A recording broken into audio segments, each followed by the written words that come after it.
ఎంతగానో శ్రమ పడినా ఫలితమే లేకున్నా అనుకున్నవని దూరమైన మంచి రోజులు వస్తాయని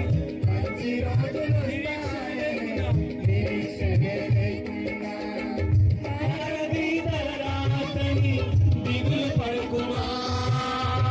మారాను మధురముగా మార్చును నీకై మారది తలరాజని దిగులు పడుకుమా మారాను మధురముగా మార్చును నీకై తన సన్నిధితో నిన్ను తృప్తిపరచును తన సమృద్ధితో నిన్ను తృప్తిపరచును